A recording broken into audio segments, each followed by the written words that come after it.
tout le monde et bienvenue à Main dans la main. J'espère que vous avez une bonne journée. Je veux aujourd'hui vous parler d'un sujet qui est vraiment important, qui est aussi sensible. Donc, c'est l'abus sexuel. Donc, j'aimerais parler de la sexualité après l'abus sexuel. Pourquoi j'en parle? C'est qu'il y a beaucoup d'entre nous qui, on ne le sait pas, mais qui vivent des répercussions suite à un abus sexuel dans le cadre de leur intimité, dans leur mariage. Donc, même si on pense que ça ne nous touche pas, ben des fois, ça veut pas dire que c'est nous, mais ça peut être notre partenaire, ça peut être quelqu'un dans notre entourage. Mais croyez-moi, les statistiques sont très grandes au niveau de ceux qui ont été victimes d'abus sexuels. Donc, c'est vraiment important d'en parler. Puis, j'ai vraiment le sujet à cœur. Aujourd'hui, ça va être une vidéo qui va être assez en superficie, si je peux dire, mais j'ai vraiment à cœur de faire un masterclass gratuit. Qui va entrer beaucoup plus en profondeur, qui va vraiment avoir pour but d'accompagner ceux et celles qui désirent dans le processus de guérison des blessures d'abus sexuels. Donc, si c'est quelque chose qui vous intéresse, je vous encourage vraiment à aller sur notre site Internet, vous inscrire. Vous pouvez écrire aussi à Main dans la main, donc contact à commercial Main dans la main. Et je vous ajouterai sur la liste. Et quand la formation viendra, qu'elle sera prête, je vais vous envoyer toutes les informations et je vais évidemment aussi l'annoncer sur les réseaux sociaux, donc vous ne devriez pas manquer l'annonce. Aussi, je veux quand même aborder que l'abus sexuel, c'est quelque chose que des fois, on a l'impression que c'est vraiment comme on le voit comme le viol, tu sais, l'abus vraiment agressif, violente par un inconnu. Mais en fait, l'abus sexuel, c'est beaucoup plus que ça. Ça part d'un simple regard intrusif par un toucher, par un... donc, c'est beaucoup plus large qu'on pense. C'est pas juste la pénétration vraiment. Et donc ça, c'est vraiment important de le savoir. Ça peut, d'habitude, c'est beaucoup plus dans notre entourage, dans notre milieu familial ou des amis qui vont, par l'entremise de qui on va avoir vécu un abus sexuel. Et c'est plutôt rare que ça va être par un inconnu, de la façon souvent qu'on se l'imagine. Donc, ça peut être un ex, ça peut être un oncle, ça peut être peu importe, tu sais, mais sachez que il y a beaucoup plus de gens qu'on pense qui ont vécu des abus sexuels et donc vous n'êtes pas seul. Et surtout, sachez que le Seigneur veut vous guérir, veut vous libérer de toutes les conséquences, les sévices que vous avez vécus suite à cet abus-là et durant cet abus-là. J'aimerais dire que si jamais vous avez des inconforts quand on va à travers la vidéo, vous pouvez prendre une pause, un temps d'arrêt, mais je vous encourage quand même à l'écouter jusqu'au bout parce que je vais essayer de donner des pistes pour que vous puissiez, des pistes concrètes pour que vous puissiez justement avoir un peu d'outils afin de patauger à travers ce processus de guérison-là. Donc, l'abus sexuel a différentes conséquences. Les différentes conséquences ça va être différent d'une personne à l'autre parce qu'on est tous différents. Notre résilience est différente selon différents aspects, si on veut, de qui on est, mais aussi selon le contexte de l'abus. Par exemple, est-ce que c'est un abus répétitif ou c'est un abus qui a été vécu une seule fois? Qui était la personne qui qui nous a abusés? Est-ce que c'était justement un inconnu ou c'était quelqu'un qu'on estimait beaucoup proche de nous, qui nous donnait beaucoup d'affection et d'attention, qui était bienveillant, mais finalement qui a fini par nous abuser? Et donc ça, ce sont des choses qui vont venir affecter la façon dont les conséquences qui vont s'ensuivre de l'abus. Ça peut aussi être, par exemple, le dévoilement. Comment ça, si on l'a dévoilé, hein, parce que j'aimerais dire qu'il y a des fois où on n'a pas été capable d'en parler. Et si on a été capable d'en parler, bien, comment ça a été reçu? Est-ce que la personne qui l'a reçu a été bienveillante, a pris soin de nous, a essayé de nous protéger, de nous soutenir à travers ça?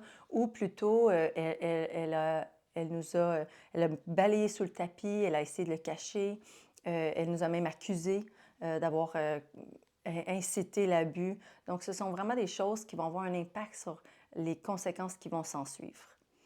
Il y a aussi le fait de comment on a réagi quand on a été abusé. Donc, il y a différents mécanismes on appelle ça comme des mécanismes de réponse. Donc, ce sont vraiment des réponses qui sont réflexes, si on veut, qui ont pour but de nous protéger. Mais tout le monde a réagi différemment et c'est souvent inconscient, c'est vraiment réactionnel, réactif, si on veut. Donc, de figer, on voit souvent ça, les gens figent face au danger. On peut faire semblant de feindre, on peut fuir ou on peut combattre.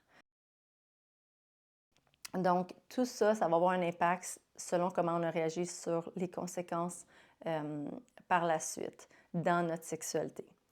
Quand on se marie, on est souvent confronté à des phénomènes de reviviscence, c'est-à-dire qu'on a des réactions semblables à celles qui ont été vécues lors du trauma ou des traumas initiaux. Donc, par exemple, quand que notre mari ou notre femme va faire un geste quelconque, bien là, ça peut venir comme nous faire des flashbacks, nous rappeler. Et là, notre corps va réagir sans qu'on le veuille. Il va réagir de façon à, par exemple, ça peut être de figer, justement. Ça peut être aussi d'appréhender aussi les relations sexuelles. Peut-être que ça peut peut-être vous arriver d'avoir un dégoût pour la sexualité, de ne pas avoir envie de ça, de trouver que c'est sale, de vous sentir vraiment mal dans le cadre des relations sexuelles. Et puis même, il y a des transferts souvent qui peuvent arriver dans le mariage.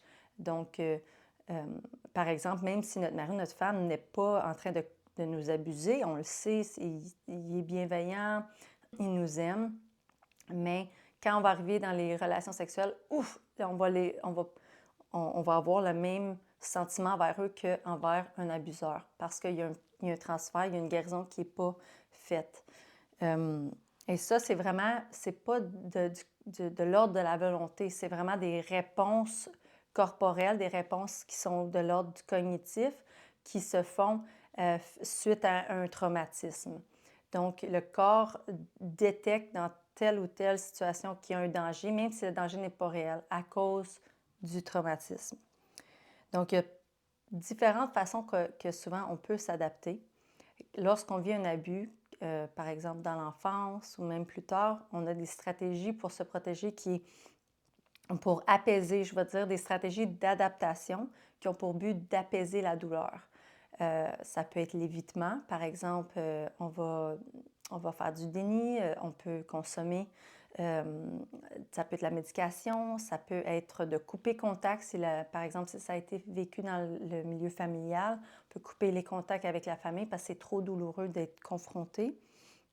Alors, ce sont des stratégies d'évitement qui servent pour un temps à se protéger. Et donc, ça, c'est vraiment important. Je veux le mentionner parce que des fois, on peut se sentir coupable ou mal d'avoir ces stratégies-là quand elles deviennent nuisibles à long terme, mais ce sont des stratégies qui ont été bénéfiques ou du moins qui auraient pu l'être, et ça, c'est dur à déterminer parce que chaque circonstance est différente.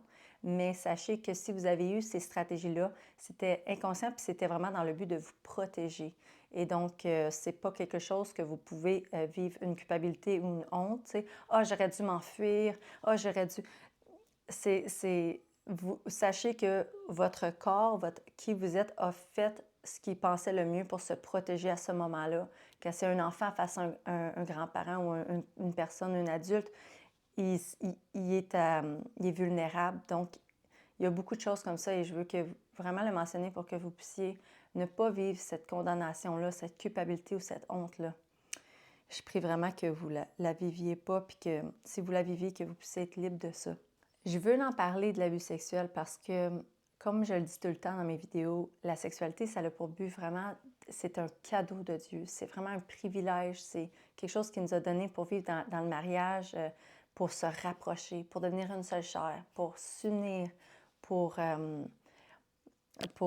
avoir du plaisir, vraiment, c'est beau, c'est riche. Mais malheureusement, quand on a vécu un abus sexuel, souvent la sexualité, elle devient comme un lieu de douleur. Donc, c'est même plus beau, c'est pas beau, c'est sale, ça nous fait mal. Et donc, c'est pas le désir du Seigneur pour vous. Il veut vraiment que vous puissiez voir ça comme un don de lui, un cadeau, même quelque chose qui peut vous permettre d'être encore plus proche de votre mari ou de votre femme, puis d'avoir une belle complicité. Alors, et ça, l'ennemi ne veut pas ça. Il veut détruire les mariages, il veut arracher, il veut voler, tuer. Et donc, il va s'attaquer au couple. Et la sexualité, il va passer souvent par la sexualité pour diviser. Donc, moi, je veux vraiment pouvoir vous aider, premièrement, pour que vous soyez libre, pour que vous soyez bien guéris, et aussi pour vous permettre d'être unis dans votre couple et de vraiment avoir la plénitude de ce que Dieu a prévu pour votre mariage. Donc, si vous avez vécu de l'abus sexuel ou vous pensez peut-être ou c'est pas certain, je vous encourage à prendre un temps avec le Seigneur, à prendre un recul et vraiment d'aller observer les différentes stratégies d'évitement ou d'adaptation que vous avez pu utiliser pour faire face à la douleur liée à la sexualité, les conséquences de l'abus sexuel. Qu'est-ce que vous utilisez, vous? Est-ce que c'est encore utile pour vous? Euh, et puis, je vous encourage à utiliser des techniques, des stratégies d'approche qui sont plutôt comme l'acceptation, la compréhension, la compassion de soi, l'humour aussi, la recherche d'informations. Donc, par exemple, d'aller s'informer sur le sujet, de lire des livres, des témoignages, d'écouter des podcasts qui sont en lien avec ça pour aller vous aider. Il y a plein d'outils, il y a plein de choses qui sont offertes et vous pouvez faire un cheminement à travers ça. Et il y a le dévoilement. Donc, évidemment, moi, j'encourage à le partager. Si c'est quelque chose que vous avez vécu, partagez-le peut-être à un frère, une sœur de confiance, quelqu'un qui va pouvoir vous écouter, vous comprendre, prier avec vous. Euh, et évidemment, je recommande de le dire à son mari ou à sa femme parce que, euh, premièrement, ça va permettre à l'autre de comprendre ce que vous vivez. Peut-être que la personne ne sait même pas, elle ne peut même pas vous aider là-dedans. Elle peut même ne pas savoir que certains gestes viennent réactiver quelque chose chez vous. Et donc, je pense que de garder ça pour soi, ça fait vraiment une barrière dans l'intimité. Parce que la sexualité, c'est vraiment une vulnérabilité envers l'autre, c'est une ouverture, c'est une communion. Et là, quand il y a ça qui vient, peut vraiment créer une barrière dans votre intimité. Donc, je vous encourage à le faire. Je sais que des fois, il peut y avoir beaucoup de peur face au dévoilement. Il peut y avoir peur comme si je le dis, comment il va réagir? Est-ce qu'il il va me trouver sale? Est-ce qu'il va m'accuser? Est-ce qu'elle va plus vouloir avoir de relation avec moi? Donc, il y a beaucoup de peur, mais vraiment, remettez-le au Seigneur et cherchez à le faire. Euh, ne soyez pas seul là-dedans. Vraiment, le Seigneur veut vous restaurer, veut vous guérir, mais si c'est dans les ténèbres, c'est très difficile. Quand c'est à la lumière, l'ennemi a vraiment plus de difficultés à vous manipuler puis vous faire croire des choses face à ces abus-là. Et évidemment, je vous invite aussi à consulter. Donc, si c'est vrai que si vous n'avez pas les moyens, il y a toujours des approches alternatives. Il y a les livres, comme j'ai dit, les podcasts, mais vraiment, une consultation individuelle, ça vaut la peine. Parce que, en fait, ce qu'on se rend compte, c'est que si vous êtes brisé par ça, bien, il y a un moyen de le restaurer, de guérir. J'aime dire que souvent, on est prêt à payer des milliers de dollars pour notre voiture quand elle est cassée parce qu'on en a besoin puis on ne se remet même pas en question. Faut le faire. Bien, quand votre corps est brisé par l'abus, c'est vraiment important de considérer que c'est une des choses les plus importantes que vous avez dans votre vie, c'est le mariage, c'est votre mariage, votre conjoint. C'est la première chose, le premier cadeau que Dieu vous a donné après son Fils Jésus. Donc, c'est vraiment une priorité. Et il y a plein de gens autour de vous, je suis certaine, qui pourraient vous aider. Et c'est pas obligé d'être une consultation en sexologie nécessairement avec moi, mais ça peut être avec d'autres thérapeutes, ça peut être avec des gens qui sont vraiment, qui ont ce don-là d'écoute et de conseiller. Et je vous invite encore vraiment à, si c'est quelque chose qui vous parle, que vous voulez approfondir, il va y avoir l'atelier, le masterclass que je vais offrir éventuellement. Donc, n'hésitez pas à vous inscrire, restez à l'affût, puis je suis certaine que vous allez pouvoir aussi cheminer à travers ça. Et pour les conjoints, je vous conseille vraiment de vous armer de patience et d'amour et de prudence. Donc, c'est-à-dire que euh, c'est tellement important d'aimer la personne coûte que coûte. Mais quand on est conjoint, des fois, d'une personne qui a vécu des abus, on peut se sentir souvent rejeté ou frustré parce que, justement, la personne, des fois, oups, elle ne connecte pas, elle n'est pas capable. Mais sachez que ce n'est pas nécessairement volontaire. En fait, souvent, c'est involontaire. Combien de fois j'ai entendu des gens dire, mais si je pouvais juste au moins aimer mon mari, puis aimer ma femme, puis, tu sais, le faire comme, mais il y a une réaction physique qui les empêche. Donc, vraiment, je vous invite à juste sachez que ce n'est pas nécessairement en lien avec vous, que ce n'est pas nécessairement volontaire, mais vous, je vous suggère vraiment d'aller à la croix puis de porter votre croix. Ça veut dire que aimer votre mari, votre femme, coûte que coûte, même à travers les difficultés, même à travers le sentiment de rejet, les blessures, les frustrations. Vraiment, tu sais, Christ, il nous appelle à nous dépouiller. Christ, il nous appelle à mourir à nous-mêmes. Puis dans le cadre du mariage, c'est la première place où on doit le faire. Et c'est la place où c'est le plus difficile parce que souvent on se prend pour acquis, tout ça. Mais moi, je vous encourage vraiment à le faire. C'est la plus belle chose que vous allez pouvoir faire. Vous allez être dans la volonté parfaite du Seigneur de pouvoir accompagner et aimer votre femme, votre mari jusqu'à la guérison. Donc, j'espère que ça a pu vous aider. Il y aurait tellement plus à dire, mais ça sera pour la masterclass. Puis d'ici là, ben, je vais prier avec vous et on se voit pour une prochaine vidéo. Oui, merci Seigneur, merci Dieu Tout-Puissant, parce que tu es vraiment Tout-Puissant. Et on sait qu'on ne sert pas un Dieu qui est sans compassion, qui est dur d'oreille, mais tu es là tout près de nous, Seigneur, et tu nous entends. Et ma requête pour toi aujourd'hui, c'est vraiment, Saint-Esprit, d'aller visiter chaque personne qui écoute en ce moment. Que tu viennes guérir leur âme, Seigneur, que tu viennes guérir leur corps. Oui, Seigneur, étends ta main sur eux, que tu puisses envoyer des gens aussi dans leur vie pour les accompagner à travers ça.